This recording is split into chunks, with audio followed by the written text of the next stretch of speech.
Step down for questions. Now, what does it say about your freshmen that they were able to step up in this environment for their first year? I like my freshmen. I've said it. I know there are other good freshmen in the country, but I'll take mine.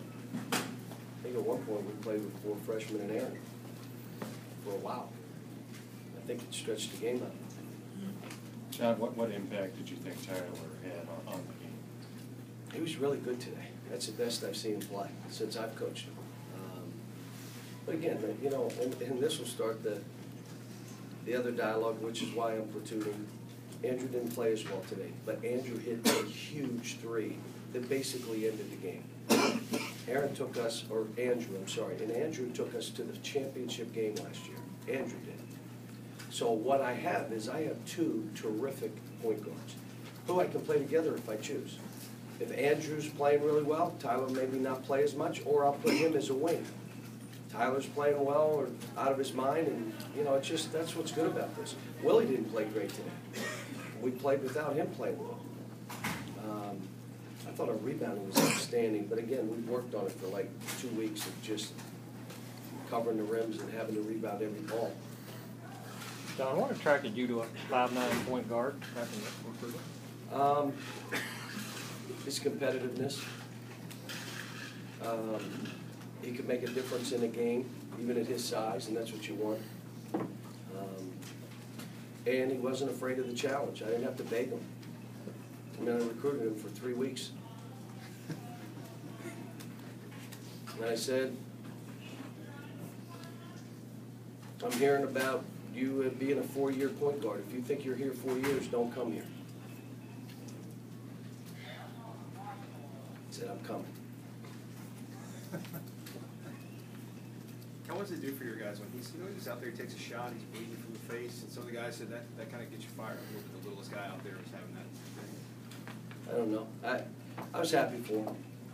You know, I was disappointed for Andrew because I know how good Andrew is, and all these kids, you know, you want them all to perform. Like Dakari couldn't get anything to the basket, but he got like 9 rebounds. But he is so much better offensively than he showed today. You know, we had so many turnovers, and most of them, some of them were forced body-to-body stuff, but most of them were just like a look away, a rifle pass, you know. But that's the most turnovers we've had. But again, we guard. We played defense, and we didn't let him get to the rim. We made him take a lot of jump shots, which was what our game plan was. We played pick and roll different than we had played it all year. We backed up our big man and just went back in the lane and said, we're going to let you take jump shots. But it was a good win on the road. I mean, it was a physical game. I mean, it was, you know, and it was a good game. John, you really clamped down on teams defensively so far this year. Did you see this coming at the start? I didn't. Look, my thing in these games, and I told our team, I don't know how the other team's playing. I just know how I want us to play. Our players, unless they watch games, we watched tape this afternoon. We didn't show them a whole lot of Louisville. We're worried about us. Let's just be the best version of us. Let's be the best we can be. If that's not good enough, we move on to the next game. I kept telling them, guys, it's Christmas. This isn't the end-all game. Who cares? Let's just go try to play well. And I know our fans go crazy, and, you know, I said win or learn, and they go nuts, but it's how I feel. I mean, I didn't, you know, I wanted to win the game, but I wasn't feeling like we have to win this game. You know, we took a great Christmas break. We were going to work out tomorrow. They begged me to take a day off tomorrow, so I'm going to give them off till 6. John, Rick said your defense is the best he's seen in 40 years. What do you? We're hearing that kind of stuff all season so far. What do you make of that? We've got a lot of guys doing a pretty good job of defending. We can play the ball. We can play behind. I'll tell you who else was really good today. Trey Lyles. Wow. And that's why I played him as many minutes as I played him. I mean, 4 assists, 9 rebounds, and making some jumpers when we were kind of shaky. The only thing we couldn't get our guys to do is I couldn't get them to attack. Devin did it once. Carl did it once. And I'm in the huddles. Don't pull it out. Just keep going.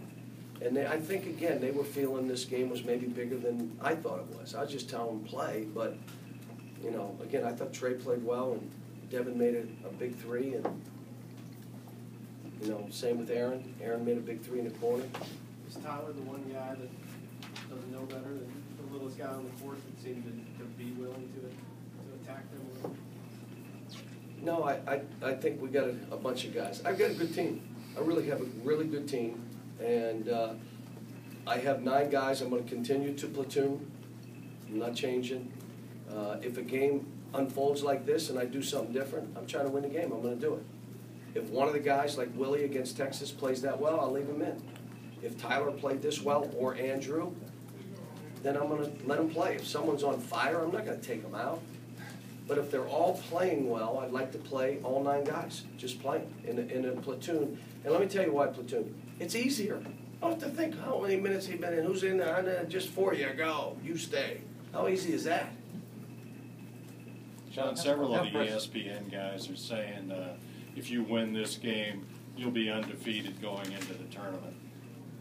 Several of them. What do you make of that? They picked the Germans in World War II also.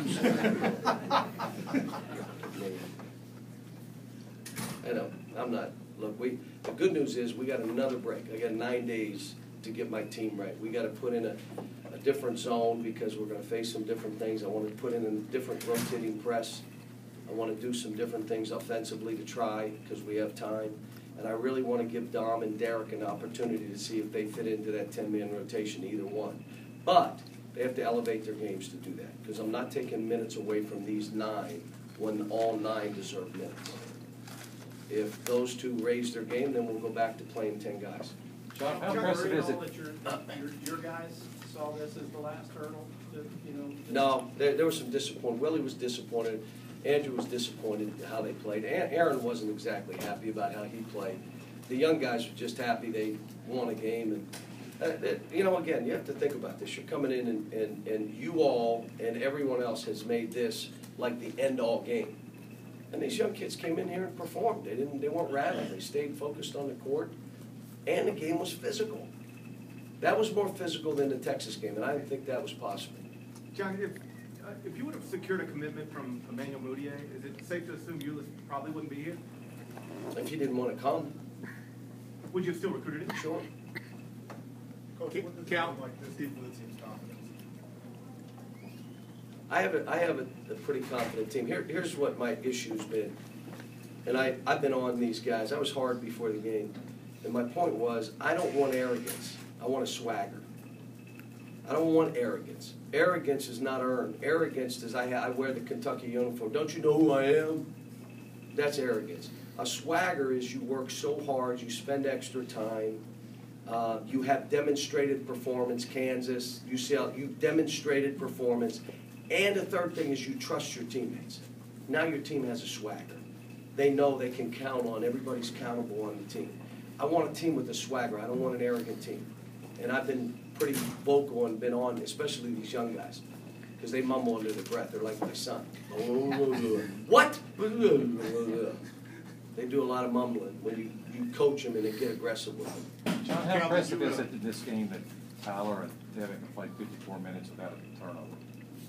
I haven't looked at that, but that's pretty impressive. I thought Devin did pretty good too, by the way. But he did some good things. We had some dumb fouls. We just literally grabbed people. Then they look at me like I didn't do it. I said, I was watching. You grabbed the guy, grabbed his arm. So, but those 2 played good. John Louisville had 1 assist. I mean, is that just you getting in the passing lanes or a product of what you were talking about earlier? Oh, we were trying to get them to shoot. Jumpers. Yeah. And then that meant we spread out and we took those passes and they had to take, most of the stuff was going to be on the bounce, which means you don't get an assist. Cal, with all this size, did you expect to be this good defensively? I wasn't sure, but I knew with Willie and Marcus Lee, I didn't know Carl would block shots like he did and does. I didn't know that Trey Lyles could play the 3 position defensively like he has. He's guarding guards and doing good. I did not think Devin Booker could guard the way he's guarded. In high school, he shot every ball. So he didn't guard much. And I thought that would be the Achilles heel. And then the other guy was Tyler because of his size, but it hadn't seemed to bother him. John, what was the source of, do you think, of Andrew's problem? Was he trying too hard? Was it something Louisville was doing? They're not machines. They're not computers. told him, man, I love you. I got your back. You're my point guard. Stop it. He's down. I mean, look, these kids, it's not fair being at Kentucky and what goes with it and what the expectations are and how and then everything you do is analyzed and everything you do is, it's not fair, but it's also not fair when the season ends, you're in the green room, half the team. That's not fair either. So I tell them all the time, it's part of what you want to do this is what it is. John, does this qualify as that punch in the mouth you were looking for? What was that? Does this qualify as that punch in That the was a mouth? punch in the mouth. That one was on about right there. Are you worried about not being challenged enough for the rest of the season that you can get? Oh, we'll be challenged. You don't understand. Every game we play is sold out. The students are lined up at 1 o'clock. Every team we play, you might as well not look at stats. We played Columbia. They shoot 21% from the three. Yeah, they made 4 fours to start the game, and we're down 11-0. I mean, we're going to go on the road in hostile environments, and we're going to be challenged. In our league, everybody then wants to say, well, the league, well, you still have Florida, you still have Arkansas, you still have LSU, you still have Georgia playing well. Our league is fine. I still think we'll get 5 teams in. Our league RPI is number 2 in the country. Our league's RPI is number 2 in the country, non-conference schedule. So, it'll be fine. And all I'm looking at is let's keep trying to see where we can take this. I told individual players, world-class athletes are never satisfied. World-class athletes are self-critical. I don't have to criticize. You're self-critical. And the other thing is they always look for small increments. How can I get my drive another 4 or 5 yards? How can I make one more putt around? How can I do that? Where can I make those small that's world-class. And I told these guys, what are you trying to do to add to your game? Just a little bit. What are you trying to do weekly? And I'm keeping them focused on those kind of things. Look, I'm having a ball coaching this team. And there's nothing anybody could say or write or do to make me, I wake up every morning whistling and skipping. This is the greatest group, and I'll tell you why. Selfless. You think about today, I changed up because guys weren't playing as well, but they're all fine. I mean, I got a bunch of guys, and let me say this, I got a bunch of parents too. Think about your son. Your son is a top 10 pick and he's playing 20 minutes a game in a college. You'd be happy? Oh, you'd be blowing backflips. That'd be so nice. Think about it. Kid's a top 5 pick. He's playing 20. One game he didn't get any touches. What? Coach, we love you. Thanks for coaching us. I mean, I got the greatest group of kids and parents. That's why I want to enjoy it. Because let me say this, it's not always like this. And we just happen to, the moon and the stars have connected. Now let's see what we can do with this. Thank you.